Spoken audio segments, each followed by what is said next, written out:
Nick was born a girl, but even as a child felt something wasn't right. I had always wanted to be a boy. I had gone to sleep at night, hoping the next morning I would wake up and be a boy. Rebecca was born a boy, and she too felt uncomfortable in her own body. I say that I have memories probably as far back as about 5 or 6 years old, where I felt like something was off, and that something was not, I wasn't experiencing the same things that boys my age were. Both Nick and Rebecca are transitioning into the gender they have always felt they were meant to be. Both have opted for surgery. Gender reassignment surgery made headlines earlier this year when Bruce Jenner became Caitlyn Jenner.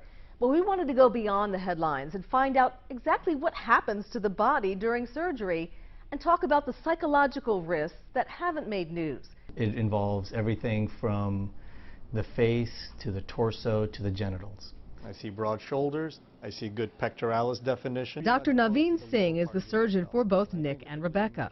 I prefer not to think of it as gender reassignment. It's getting them their correct gender, the gender that they've felt all along in their own heart of hearts, and oftentimes that their family has felt is their appropriate gender.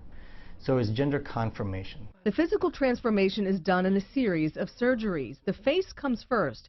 For a woman transitioning into a man, Dr. Singh may do an implant on the nasal bridge to make the nose stronger, may do fillers around the cheek and jaw to create a heaviness.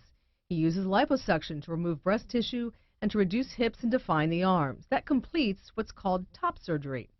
Genital surgery or bottom surgery is the final irreversible step. Those women that have been on testosterone, their clitoris will hypertrophy, meaning get larger. For a man transitioning into a woman, Dr. Singh may do a nose job to make it smaller, do a bone graft on the brow bone to soften the face, also shave down the chin. The final step for top surgery is breast implants. The bottom surgery is very involved, removing most of the genitals and creating a clitoris and vagina. Dr. Singh says patients do have sexual gratification, but not in the traditional sense.